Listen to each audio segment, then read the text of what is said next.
Assalamualaikum, hai rekan semua, selamat Hari Guru. Saya Romain Syepurna. Dan saya Cisara Tunisa. Hari ini kami akan mewawancarai guru-guru MTSN 3 Aceh Timur. Kita akan cari tahu pengalaman menarik dan harapan guru-guru untuk dunia pendidikan ke depannya. Yuk kita mulai!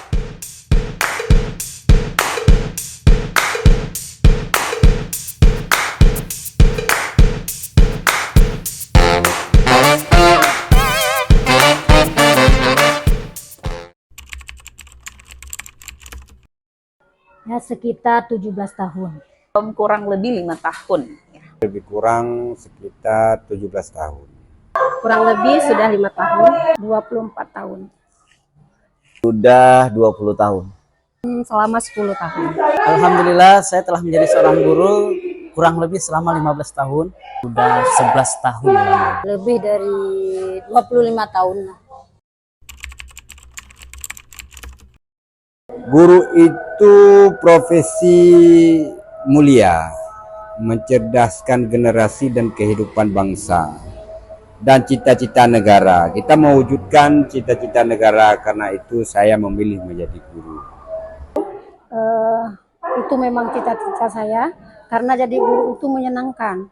Sebesar apapun masalah kita di luar, sesampainya di sekolah melihat anak didik kita ketawa dengan tingkah yang beragam, jadi kita senang.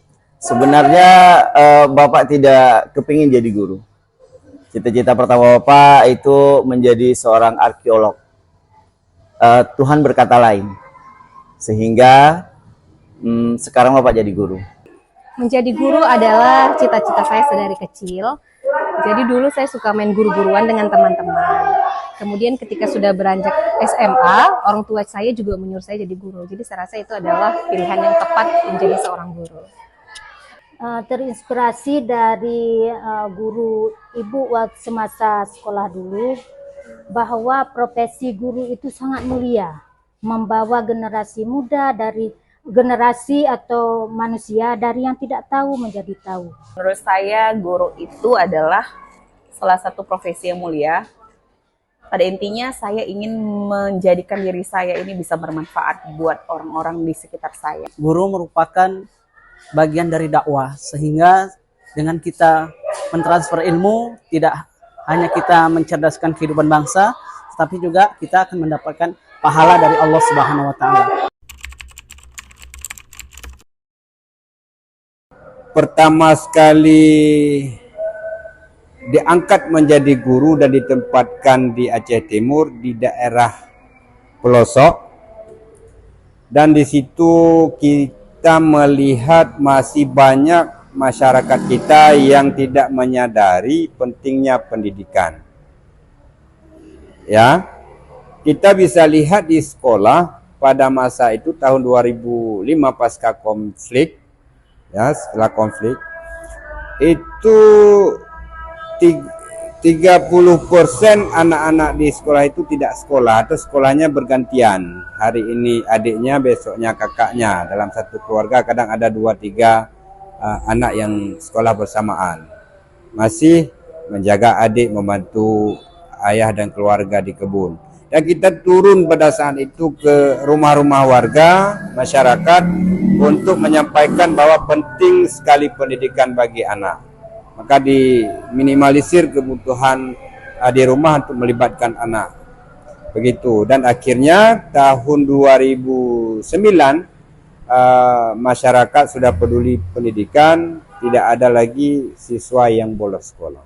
Itu di kelas 7 ya. Saya punya seorang murid yang badannya itu lumayan makmur lah ya kan.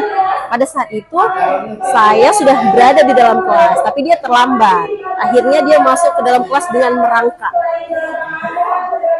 Dia pikir saya nggak ngelihat, teman-temannya semua pada ketawa. Saya juga sebenarnya ketawa, cuma di dalam hati saja. Dulu saya pernah jadi guru di tingkat kelas 7. Jadi waktu itu kita mendisiplinkan anak-anak dengan memotong rambut. Kan kalau untuk anak laki-laki tidak boleh rambutnya panjang ya kan. Nah jadi saya memotong, dia itu nggak terima banget. Tapi jadi waktu itu dia saking dia marahnya sama saya, dia keselnya sama saya, dia mengancam saya, "Ibu, saya masukin penjara, Ibu," katanya gitu. Saya, aduh, saya izin dulu sama suami saya ya. Saya izin dulu nih, saya mau nitip anak-anak saya kalau saya mau masuk penjara. Gitu saya bilang, tapi saya tahu dia itu kekesalan sementara ya. Pengalaman menarik selama menjadi guru Bapak rasakan, Bapak bisa berbagi kepada teman-teman guru sejawat di seluruh Indonesia. Kemarin itu di masa pandemi secara daring, dan juga berbagi pengalaman bersama guru-guru lainnya yang ada di sekitar madrasah atau sekolah. Pengalaman lagi anak-anak, ada yang bandel, ada yang suka dukanya bersama anak itu tidak dapat saya lupakan lah gitu. Apa harapan Ibu untuk pendidikan kita? Namun ada satu yang sangat berkesan,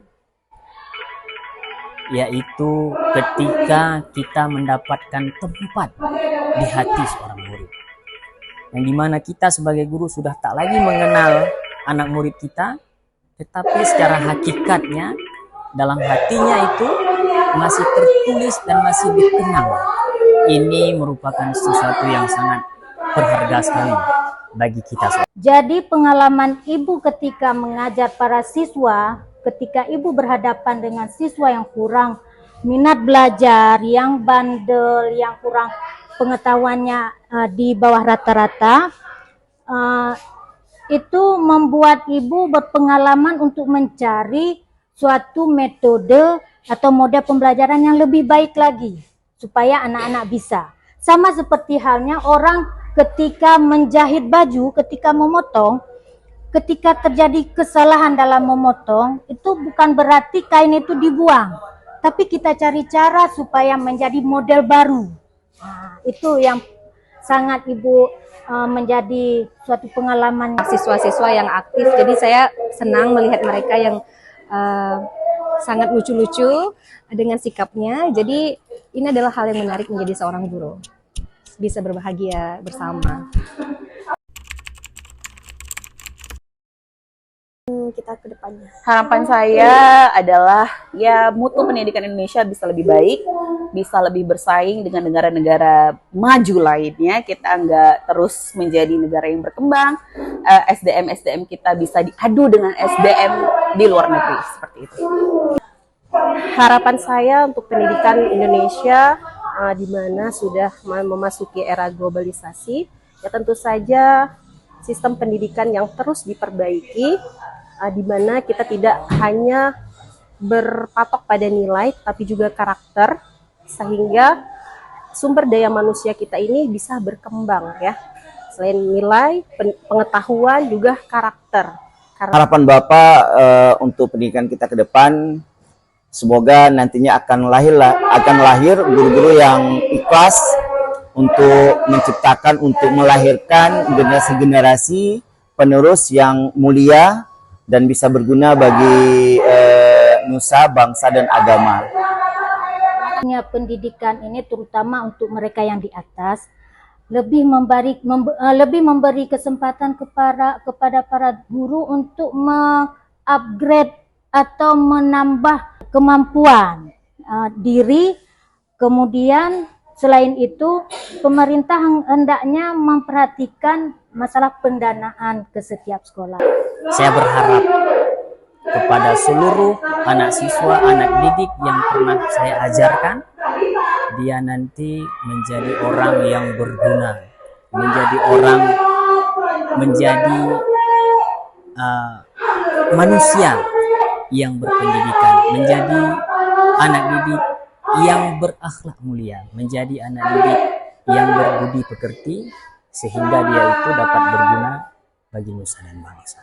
Harapan ibu, anak-anak ibu semua berakhlak yang baik, yang mulia, berbudi pekerti yang baik, menjadi harapan orang tua dan harapan bangsa dan negara. Harapan saya ke depan bukan hanya mencetak generasi yang cerdas, tetapi juga mendidik generasi yang berakhlakul karimah. Untuk pendidikan di Indonesia, saya harap semakin bagus fasilitas untuk guru yang diberikan, sehingga anak-anak juga lebih semangat belajarnya dan sukses untuk pendidikan Indonesia. Ya, pendidikan kita terus berkembang dan maju sesuai dengan perkembangan zaman. Apalagi teknologi informasi itu terus berkembang, dunia terus berkembang, dan pendidikan juga salah satu pendukung untuk meningkatkan sumber daya manusia masyarakat Indonesia, khususnya di wilayah kita sendiri. Dan di madrasah kita ini tentu harapan kita yang paling besar untuk bisa bersaing dengan majunya dunia sekarang dan ke depannya. Melalui program-program, salah satu yang kita tingkatkan melalui program literasi, ada menulis, kemudian membaca, yang kita rencanakan dan kita laksanakan secara terstruktur. Dan juga kita latih juga guru-guru melalui guru belajar di setiap hari Sabtu. Kita sediakan waktu 2 jam dan saling bergilir menjadi pemateri pada hari itu agar saling mengisi pengalaman. Iya. Saya menegaskan sebagaimana harapan nasional, sebagaimana tema juga nasional untuk Hari Guru tahun ini, yaitu tentang merdeka belajar.